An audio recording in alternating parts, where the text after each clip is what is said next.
Our next speaker is Richard Burgon. Richard is the MP for Leeds East and he's chair of the Socialist Campaign Group of MPs. He's worked relentlessly with the Free Assange campaign and also in Parliament to halt the extradition. Welcome, Richard.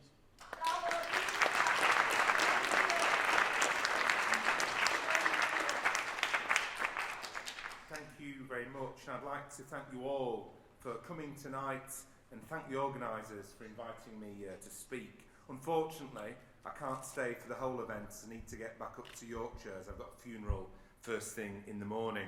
But I really wanted to come tonight, to come to show my support, but more than that, to come to give my commitment to Julian, to Stella, to all those who believe in human rights and justice, that I will continue campaigning with you until extradition is dropped and until Julian is free.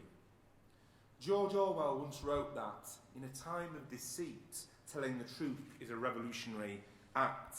And I often think of that quote when I think of Julian, because beyond all the headlines, that is what this case comes down to. In a world where lies have come to dominate our politics, we have a journalist who is, as we meet here tonight, being held in a maximum security prison in our country for highlighting the truth, who has been languishing there for many years, often in cruel and degrading conditions, as though he's a convicted criminal. Imprisoned not because he's charged with any crime in this country, but because of his journalistic work, which we've just seen. Because of his work to tell the truth, a truth that the powerful did not want the public to see, a truth about war crimes, of human rights abuses and breaches of international law committed by our government and its closest global allies.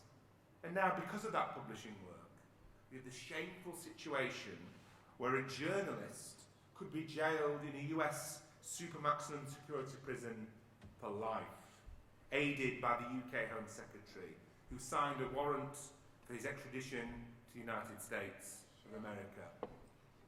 We simply cannot stand by while common practices in journalism, practices that have long served the public interest, are criminalised in this way, because this case is not simply about Julian Assange and the work he did.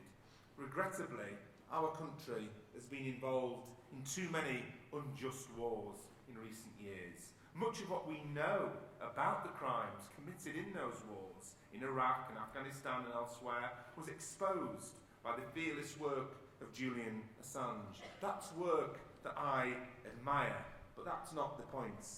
This case is about a more important principle. I brought together a cross-party group of MPs on numerous occasions over the past 4 years, has tried to raise awareness of Julian's case in Parliament and beyond. We've tried to get to visit Julian in prison because we were worried about how he was being treated. We've tried to pressure our Home Secretary to not sign the extradition warrant. We've called on the United States President to drop the extradition request, and we've lobbied the US Attorney General to do so likewise. And one point that we've always made in building that broad alliance of MPs who have backed Julian, I think it was 40 MPs from 8 parties who wrote to the US Attorney General, is this. This does not stop with Julian Assange. This case, in my opinion, will have a chilling effect on journalism. And in my opinion, it's designed to have a chilling effect on all journalists. By choosing this course of action, first Donald Trump and now other powerful politicians in the United States, as well as our own Home Secretary, have sent a warning to journalists in our country and worldwide. It appears to be an act of intimidation.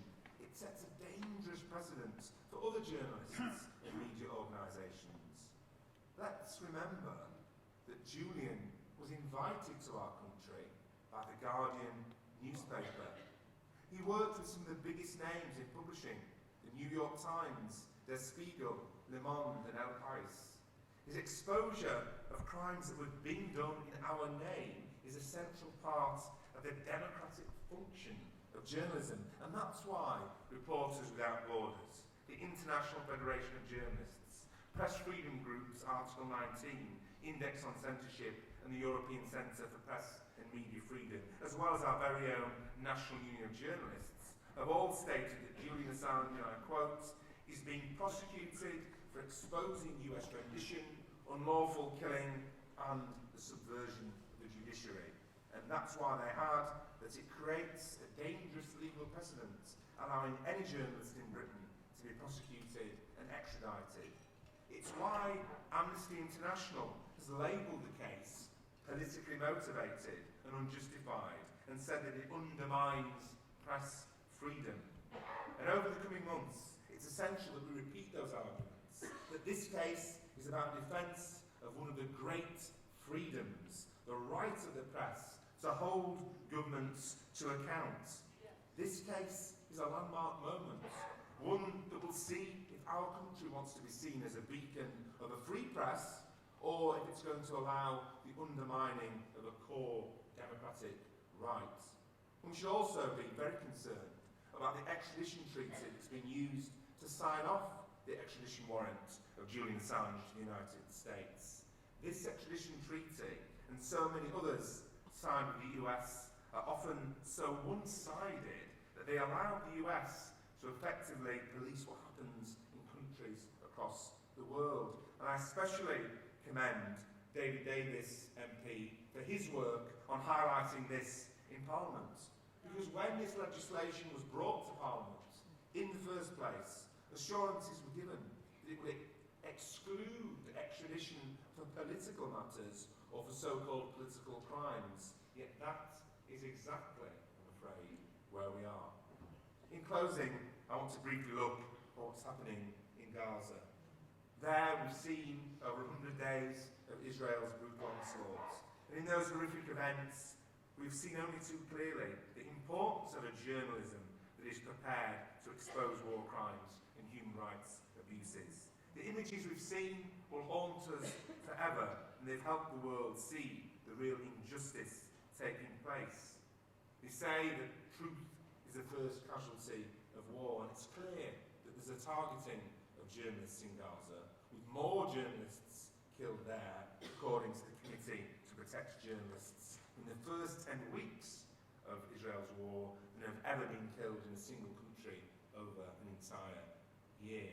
That war again highlights why we need fearless journalism that exposes war crimes, that exposes human rights abuses, and why we need to protect fearless journalists. This is a time when the world needs more Julian Assanges. Yes.